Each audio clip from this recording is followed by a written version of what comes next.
So, Mama, now we're going to address the issue, which is a very sensitive one, which is xenophobia. For those of you who really don't have any understanding of what xenophobia is, it has been with us for quite a while. It started way before 1994, but it was not really rife around that time. It started getting a huge highlight within the era of 2000 until 2018 or 19. We even had a recent one. It's really fresh. I think it's 2 years ago or 1 year ago. And for you who really don't know what it is, it's defined as a dislike or prejudice against people from another country. It's a form of fear or a form of hatred towards what is perceived to be foreign or strange. So in our country, they believe, South African citizens believe that foreign nationals are the reason for their joblessness. They are the reason for the fact that they don't have a source of livelihood or income.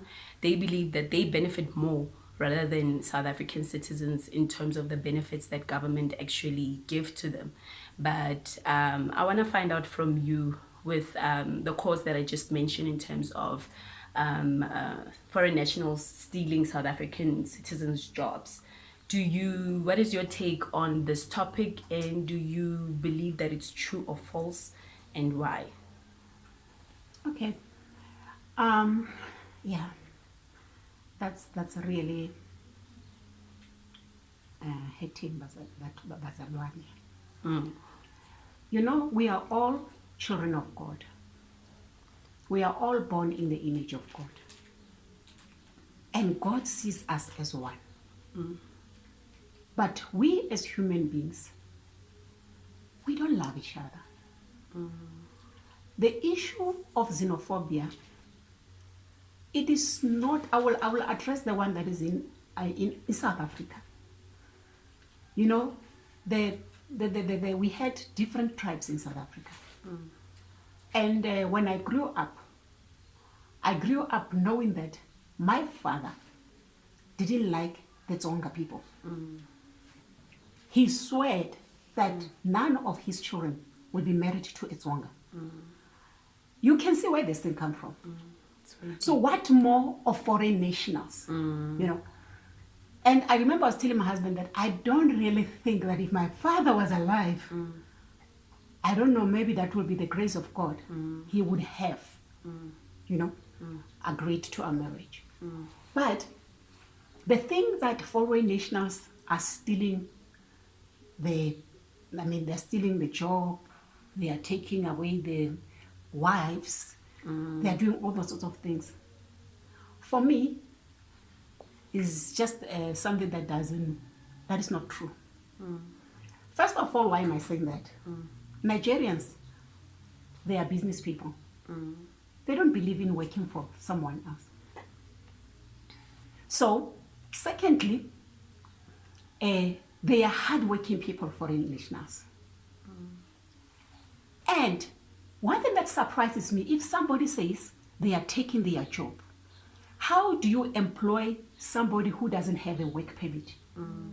Because according to the Department of Labor, they are not allowed to be employed. So who is employing them? They are the very same South Africans that are doing corruptions.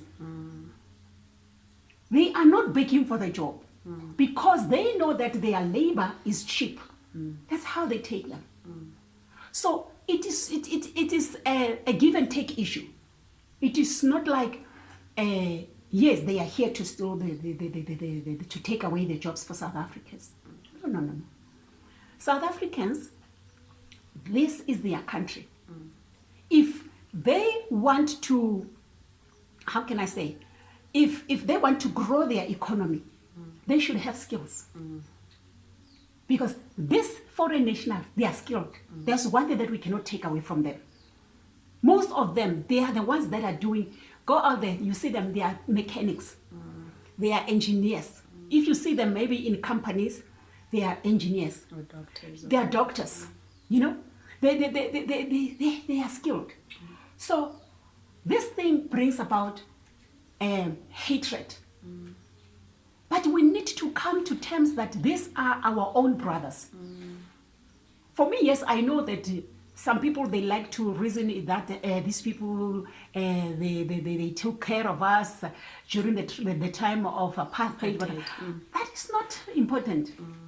Because yes, the South Africans were in their camps, in the immigration camps. But what I'm trying to say is that just for them to allow them in their country, that is enough. That is a big deal. Forget about being them doing what, but just to agree to have them in their country, that is big deal. That is great, you know. So we should be having that kind of compassion towards these people, because these people are just like us. If I go to Nigeria, I am a foreign national, unfortunately, and they will never treat me like one. We are one. We are one. They see us as African. So the issue of jobs, women, what? No. It's a no. Even me, nobody stole me. I got in love with this guy, and he married me willingly. He didn't force me. So I don't belong to somebody. I now belong to him. Noted. Thank you. All right. Woo, burning issues.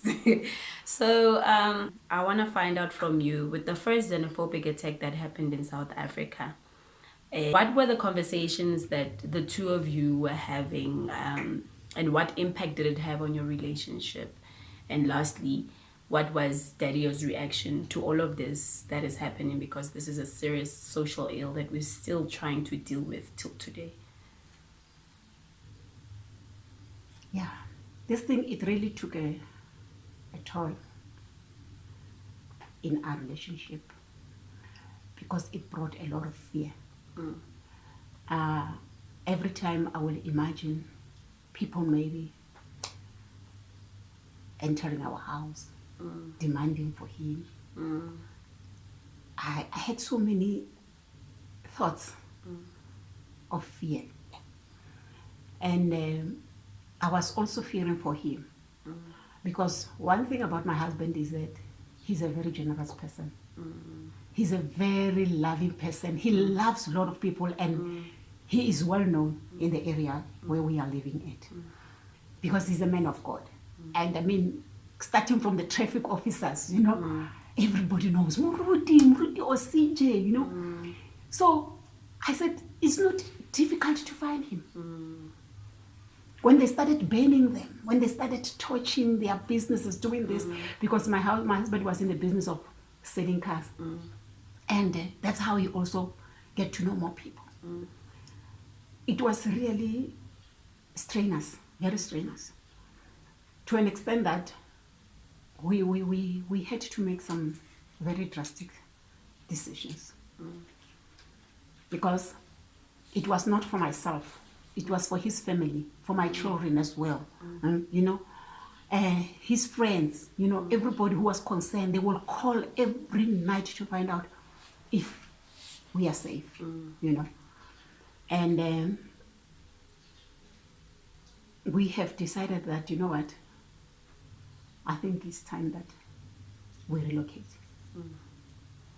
Because you can't tell people not to fight against you. You can't stop them. Because this is a very serious, it's a national issue. You don't have control over it. So it's a personal decision for you to be safe. So we talk among ourselves and the children, and then we decided that we should relocate. Noted. So do you recall his reactions, maybe in being sarcastic about it or being funny about it? Because I know my dad, guys, like, he finds humor in everything. So what do you remember? I remember one night he says, yeah, you know these people, yeah, they like you. When you are with them, they like you. They will call you, hey, pastor, you know. Then when they are together, they say, hey, that kwere, you know. And when they are angry, they say, grigamba, you know. And you must know that South Africans are angry when they say grigamba. You must know that. It's time for xenophobic. He says, so now they are calling us grigambas. We better go back to your countries because, honestly speaking, right away, I can say 60% of his friends, they are back to Nigeria. They left.